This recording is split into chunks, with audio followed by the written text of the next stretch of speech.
Dear colleagues, it's a great opportunity for me to be here with you today and to bring some information from the field where I am right now. Uh, in my professional practice and my professional life, I had to go through the experiences of this professional and personal homelessness due to the exile, first to Lithuania, later to Georgia, and currently in Poland. And I have an opportunity to witness a lot of stories from women around whom I work as a psychologist, and also whom I just see on the streets here in Poland, and whom I see at school where my son goes to. And I have got some professional observations about it, what I would like to share with you today. It is very much about the feeling to be stigmatized and isolated from the group of people you do feel belonging to. And coming back to my own experience and my history, so I come from Belarus, where since 2020, we mental health professionals started to have many female clients whose men, here I mean husbands, sons, brothers, fathers, they happened to be arrested and got in prison, and women had to take full responsibility for the household management and beyond, actually for life of themselves and life of their families, and also to get new skills how to keep relationship while their men are far away in not the best conditions.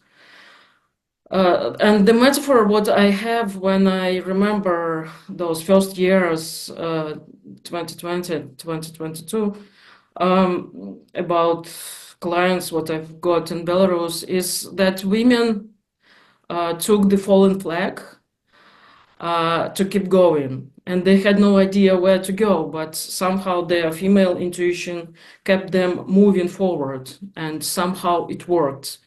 Paradoxically and phenomenologically, they really became the leaders, while their husbands and other men happened to be not able to be active and to be supportive and to continue the leadership.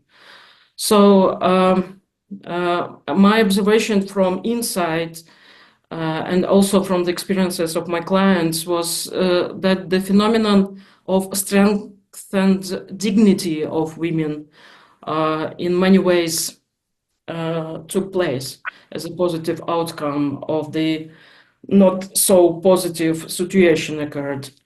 And this enforced leadership brought the need for relocating, reorganizing the women's role in the society. Women had to become fighters. Currently, I live in Poland, and on my way to Poland, I have got experience of living in Lithuania and then Georgia. I tried to settle there, but it didn't work for me, so I didn't feel comfortably also as a woman, especially in Georgia. As a single woman, it's not an easy task. Yeah, mothers in Georgia, I feel they have made something special with their sons to treat women in a quite special way. So it was one of the reasons, not the main, the main, but one of the reasons why I understood that I can't really feel comfortable there. But what was positive on my migrants journey that I got in contact with many men and women in exile, both in Lithuania and in Georgia, and they shared their stories, and we got connected with my story, with some new experiences, and we started to build something together. And they supported me a lot because I had to leave the country as an emergent situation. So I was not in the best emotional state, and after this several months of serious support from my fellows psychotherapists and psychologists, migrants from all these three countries engaged: Belarus, Ukraine, and Russia. So I was strong enough to come to Poland and to start a new life here. And so I was, after that, I was in quite good shape to start quite a big number of different projects, supportive projects to involuntary migrants. And that's how I set up first groups, and then we built a community of professionals in exile. And for example, last year we ran a conference about the homelessness issues. I was very much supported by local Polish Gestalt Institute in the city I am right now, the city of Uch. So Lodska Skola Gestalt helped me on this journey. I was supported a lot by Polish women, and I was supported by my colleagues in exile. And finally, somehow, we understood that the most difficult part of our profession, of our adaptation, definitely is going through this difficult experience of losing the house in your country, and also losing clients, what you left in offline clients, what you left in Ukraine and Belarus, and many other losses you've got. But at the same time, something new happens when you realize that there is also other polarity, and there are outcomes what you receive, and among these outcomes, for me, it became new opportunities, what I've got possible to be done in partnership with other women in the same situation I am. And we did quite a number of interesting projects. And for example, a few days ago, we just finished one of the projects where women, involuntary migrants, came for therapy for therapists, and during more than half a year we supported each other through offline meetings and also connection between these meetings. And we came up with awareness that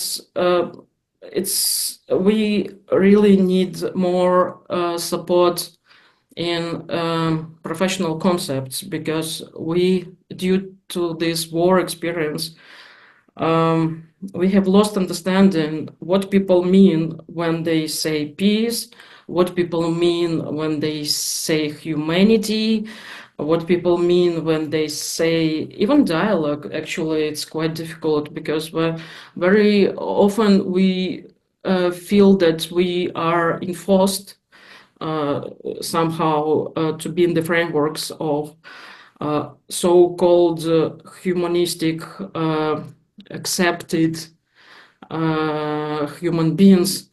But at the same time, it makes us suffering, for example, to be in the same circle with those who still live in Belarus and Russia. And we cannot do that. But unfortunately, in our community, in our professional community, it is not accepted. And so that's how we felt like our suffering and our pains is not really perceived seriously. And for example, I would like to give you a couple of messages from this group of women, what we run. And like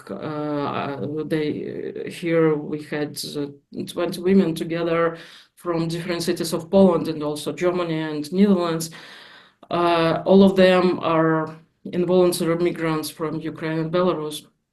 So I told them that I'm going to speak here at this symposium. and I asked them what kind of message they would like to bring, and so I would like to quotate at least three brief messages from them. So first, Maria, it is unbearably difficult in exile to be a mother, a woman, a daughter, a wife, and a professional, and at the same time to go through the stages of grieving, stress, and adaptation to a new environment. I want the international community to know about me and the stuff I have to go through. Diana, what does it mean to be a woman decided to get in exile? For me, it meant the following: to come back to yourself after losing your house, to find place for rent with pets and kids in a new place, to solve issues of kids at school, to learn how to make the first monthly ticket for public transportation in a foreign city, to find a job, to start a business, and at the same time to go for training, to go for sport, to make manicure for the first time in a new place, to learn and start speaking new language, to learn again how to drink coffee in a coffee shop and enjoy it, to meet someone's non-acceptance of you coming to their place. What kind of support I need? I want international community to know about me, my challenges, and respect my needs. And the last one, Julia. My husband is gone to the war. Keeping relations with him while he is in daily risk is a very challenging task. I feel my life gets stopped. What kind of support I need? Please help to kill all those who can kill him. I don't have any other need. I don't want to comment this, but I just want you to share as it is. And coming back from my own experience, so I remember the times when I was a student at Women's Non-Governmental Institute. I was dreaming about myself as an independent woman, full of possibilities and sufficient resources, active and interactive, creative. In many ways, all these things happen to come true, but I never thought that it could be broad and in many ways being born out of so much pain, losses, and despair. Before the war, the topics of my training, professional training, were more like about group work, work with kids and teens, about sex, and now it is still about sex, but also identity, ethics, rights, and even the same topic, like sex, become possible only in connection with the issues of these existential concepts: who I am, what are the boundaries, what cannot be violated, and also rights and social responsibility. And this focus, what I've got, is more about I need explanation from my professional field. How did it happen that so much violence exists in this world? And I need to put somehow all these conceptual puzzles together to get something like a structure, but what can bring more clarity, first of all, for me.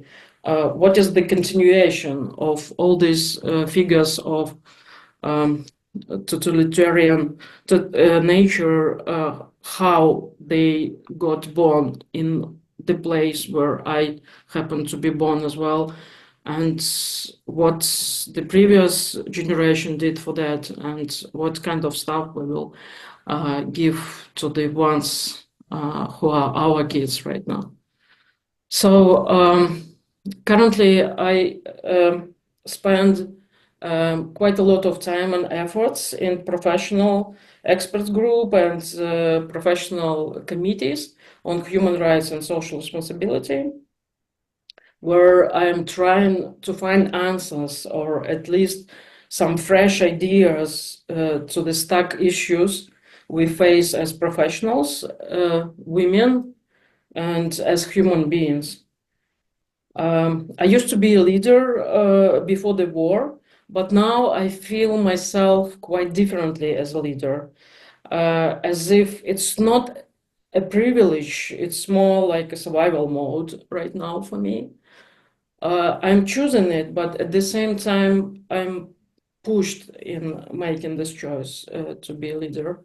It gives me energy to keep going, even when the picture of the desired future for my country, for Ukraine, for my friends, for clients, close ones in those countries look quite helpless. My dignity got strengthened. I lost many fears. When I do something in connection to my dignity, I feel so much empowered and nothing can stop me. Previously, when I was a student at this Women's Institute, I believed women's power is somehow connected, first of all, with sensitivity as a main drive and gets born out of sensitivity, first of all. And now the difference is that I feel that dignity is the basement for leadership. When I do something in connection to my dignity, I get energy even when I'm entirely exhausted. Dignity is for sure my power in exile. That's something that helps me to survive and to keep going, to find my curiosity in the environment and to think how and what I can do as a professional and as a leader in my professional field in order to contribute into the future I really wish. Um, Thank you so much for your attention, for the experience of this format as Symposium. I also want to share with you that I've got this idea about such format as a Symposium from my colleague who is also a woman, a leader, Larisa Ditkovska. She told me that she's quite active in EAP, and so she told me when I was struggling, like how to find answers to all these difficult questions, how to be with all these strange colleagues in the same field, and feeling myself as a minority with my feelings and understanding of the here and now. And so she told me that, hey, we have a symposium in EAP and it really works and it brings the most challenging concept and issues for mutual consideration. So I got inspired very much with it. And so I managed to organize it in our Gestalt international family. And I've managed even to make EAGT, European Association for Gestalt Therapy, to fund it. And it was a very interesting and really very lively event. So we've got 80 participants and mostly women, and they shared their stories. And we had also 3 speakers. The topic of our first symposium was how to find my people in exile. And that's quite a difficult task because we come from relational modality, and in my own life and also professional life, that's the part what suffered most of all. And I still feel very much traumatized relationally because unfortunately the regime, the political regime has influenced too much on my professional connections.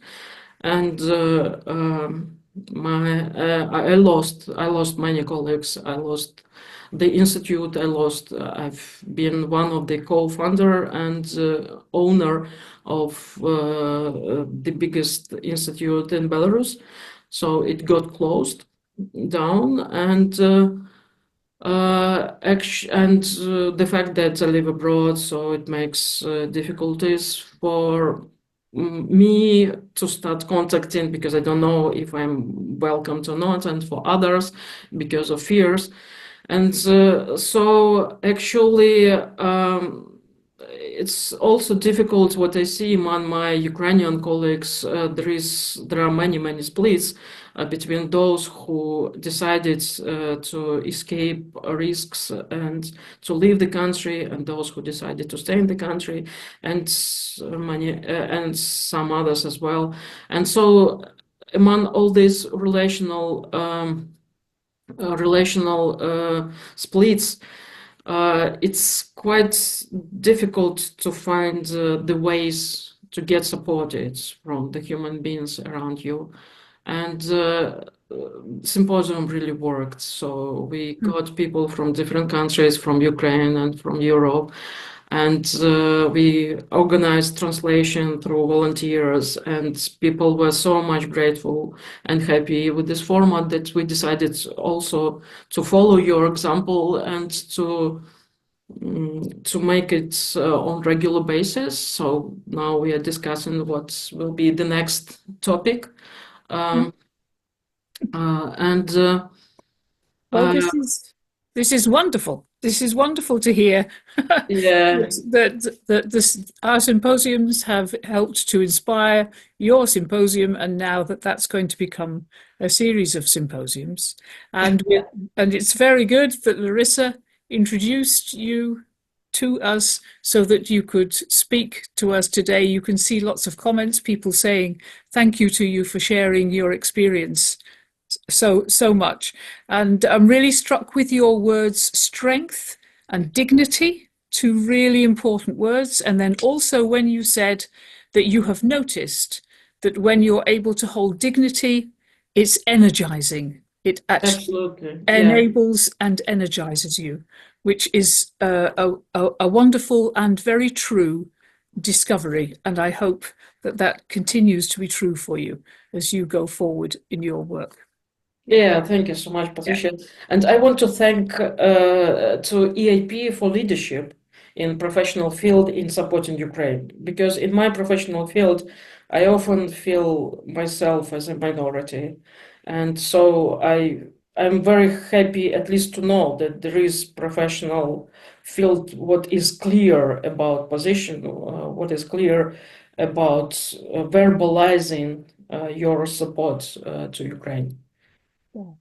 Thank you. Thank you very much for saying so. Good. I'm pleased it is so. Okay.